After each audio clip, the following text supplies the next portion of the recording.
বাবার একবার শ্রী গৌরী প্রেমানন্দে হরি হরি বলুন তো শুনি।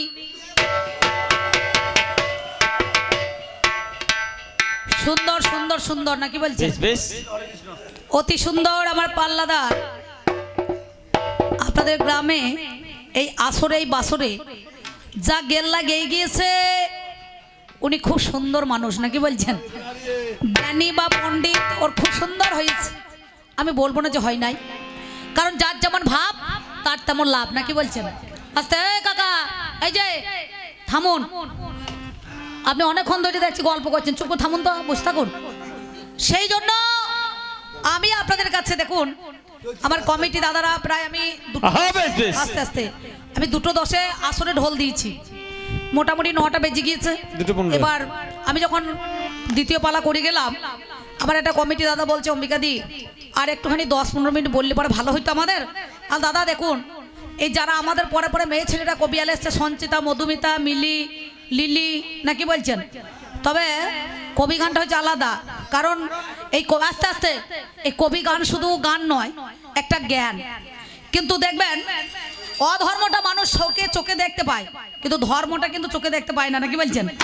অধর্ম, দুরাচারী, পাপী তাপী এদেরকে চোখে পড়বে, কিন্তু ভালো লোকের চোখে পড়বে না। পড়বে যে ভালো সে ভালো দেখবে, আর যে চোর সে দুনিয়াটা চোর দেখবে নাকি বলছেন?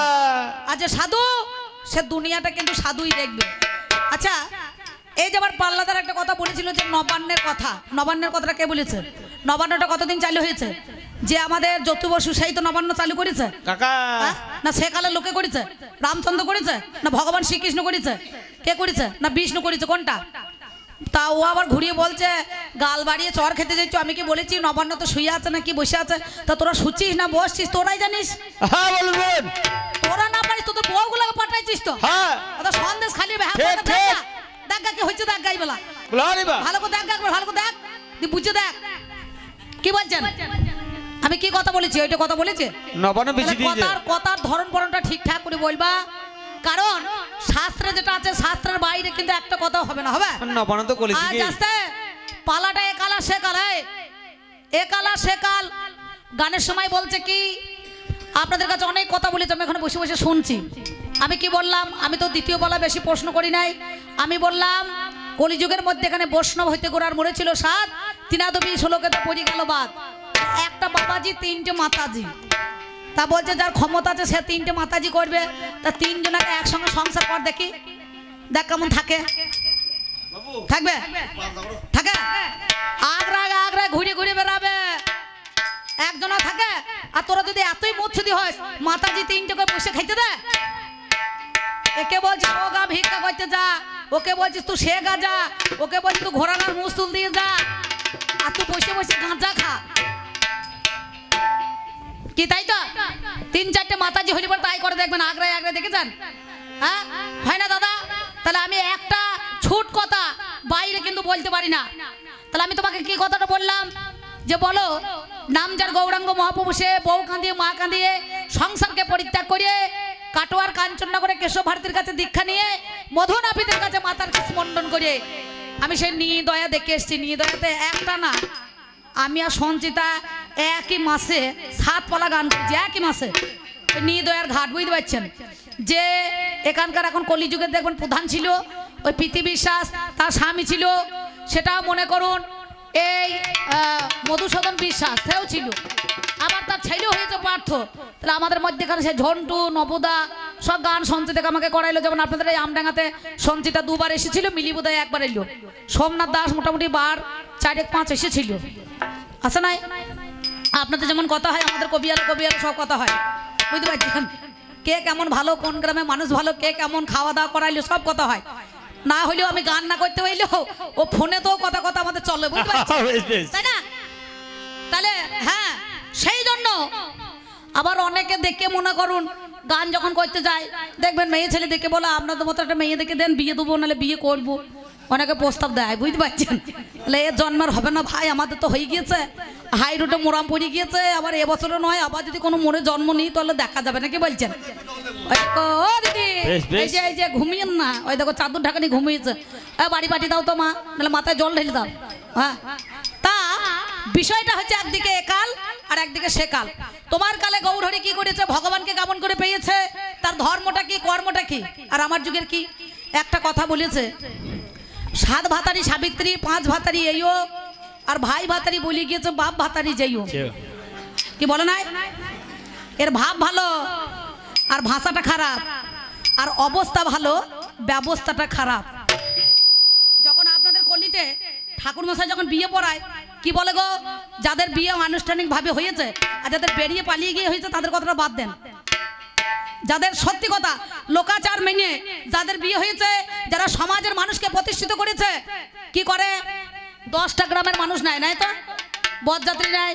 ঠাকুর মশাই কি বলে, কাকা যদি দং হৃদয়ং তব, যদি দং হৃদয়ং মম, তব হৃদয়ং মম হৃদয়ং, তোমার হৃদয় আমার হৃদয় একাকিত হইল। দিয়ে বলে একবার মেয়েটাকে ডাইনে বসাও, বসাইতে বলে না, ডাইনে হলে কে হয়, বউ হয়। এই মোনা কাটা তোর জানা আছে, হ্যাঁ ডাইনে সম্পর্কটা কে হয়, ডাইনে সম্পর্কটা হচ্ছে মা। যখন বাঁয়ে বসাইতে বলে তখন কি হয়, বউ। যখন কপালে হাত দেয় তখন কি বলে, তখন হচ্ছে কন্যা। যখন বুকে হাত দেয় তখন রসালাতে হচ্ছে নাতনি, আর যখন হাঁটুতে হাত দেয় বসমতী, সেটা হচ্ছে কন্যা। ভালো করে ঠাকুর মশাইকে বিধান জানগা যদি থাকে তা কি কি বলছেন, তাহলে কতটা খারাপ না মিথ্যা। তাহলে এখনকার কি, তাই তো। তাহলে কলিযুগের মধ্যেখানে আমি তোমাকে একটা কথা জিজ্ঞাসা করেছিলাম, ধন্য ধন্য সর্বযুগ কলিযুগ সার, যে যুগে গৌর হলেন চৈতন্য অবতার, সব যুগকে বাদ দিয়ে কলিকে ধন্য বলা হলো কেন, কিসের জন্য বলা হলো, এই উত্তরটা আপনারা পেয়েছেন, পেলেন? ও তো গান তো মেলা করে গেল। হ্যাঁ কি বলছেন, কলকাতা যার মন হবে যা, কলকাতা হরিদ্বার ও তুই যেখানে যাবি সেখানে চলে যা, কিন্তু কলকাতা রাতে একটা শহরের রূপ হয় আর দিনে মানে একটা শহরের রূপ হয়, বুঝতে পারছেন। ওই কলকাতাতে আমি সরলেকে 15 বছর ছিলাম, 15টা বছর, বুঝতে পারছেন। ওই সরলেকে আমি 15 বছর ছিলাম। ওই 5 নম্বর ওয়ার্ডে আমার মাসির বাড়ি আছে, ভালো করে চোখ দেখ গা, ওখানে একটা কদম গাছ আছে, দেখি সামনে একটা চায়ের গুমটি আছে, ওই দোকানটা, বুঝতে পারছিস, বুঝতে পারছিস তো। ওসব কথা বলেই না ভাই। আজকে কবিগানের বিষয়টা একদিকে একাল আর সেকাল, তাহলে সেকালের লোক আমি আমি দিদিমাই হই আর দাদুই হই আর যাই হই, আর তো আমার একালের নাতি বা নাতনি যাই হোক একটা সম্বন্ধ আছে নাকি। এই রামায়ণ মহাভারত কুরআন পুরাণ বাইবেল গীতা যে আমার সূর্য আছে, সেই সূর্যরা করতে পেরেছে, চন্দ্র আমার একটাই আছে, আর চাঁদ করতে পেরেছে, তারা যে আছে সেই তারাই আছে, তারার বাইরে করতে পেরেছে, যে আকাশ সেই আকাশ হয়ে আছে, এর বাইরে কিছু করতে পেরেছে বলুন। নারদমণি যখন ঢেকে নিয়ে স্বর্গে ধান ভাঙতে যায়, দেখবেন আজ পর্যন্ত ওই হেলিকপ্টার বা জাহাজগুলো বা এরোপ্লেন যাই বলুন না কেন, সব দেখবেন ঢেকির মতো মুখ, এই মুখটা পাল্টাইতে পেরেছে, পেরেছে। আমার যুগে নারায়ণ হাতের চক্র, সেই চক্র দেখে চাকা তৈরি হয়েছে, মারুতি বলুন, ভ্যান বলুন, রিক্সা বলুন, মোটর সাইকেল বলুন, সব চাকা কোটা আমার মাল। তা তোর মালটা কি আছে বল, বল কি আছে দেখি, বুকে থাবি তো খুব তো করছিস। হ্যাঁ বাবা রে, সে কালের গান আমার ঠাকুমা করিয়েছে, সব আমার যুগের মাল। তোর যুগের তোর লেখা আছে, কোনখান লেখা আছে? আচ্ছা কি বলছেন, এখনকার ছেলেদের যদি 16 আনা বলা হয়, কড়ি বলা হয়, আনা বলা হয়, গুন্ডা বলা হয়, এরা পারবে? পারে? হিসাব নিকাশ করগা। আগেকার যুগের ওই 3 পাস লোক পড়াশোনা যা জানে, এখনকার যুগের বিএ পাস ছেলে হার মেনে যাবে। কি বলছেন? হ্যাঁ কে কয় দেখি দেখেনি 16 আনা গুন্ডা আনা, একটা মানুষ যদি অঙ্ক করে দেয় তো তো 14 গোষ্ঠীর ক্ষমতা ওখানে যে সমাধানটা সেটা করে দে, বুঝতে পারছেন? পারবে? খুঁড়িয়ে বড় হইতে যাই না, লোকে যাকে বড় বলে বড় সে হয়, নিজে যারে বড় বলে বড় সে নয়। কি তাহলে এই যুগটার সঙ্গে তোমরা প্রত্যেকটা, আমার বাবার দল, আমার মায়ের দল, যারা বসে আছো, এই মাটি, এটা তো মাটি নয়, এটা মধু আর কৌটবের মেদ থেকে মেদিনী হইল নাকি বলছেন, এটা হচ্ছে মাংসপিণ্ড। নারায়ণের সঙ্গে সহস্র বছর যুদ্ধ করেছিল, করে নাই? সেই যুদ্ধতে তখন মধু কৌটব মনে করো না একবারে কি করলো না, নারায়ণের কাছে বললো তো প্রভু তুমি আমাকে বর নাও, বলে আমি পরাজয় হবো, বললো না আমার জয় চাই, বলে তবে এক কাজ করো, এই মধু আর কৌটব তোমরা আমার হাতে যেন বধ হও, নাকি বলছেন? বধ হয়ে গেল, মধু আর কৌটবের মেদ থেকে মেদিনীটা তৈরি হলো।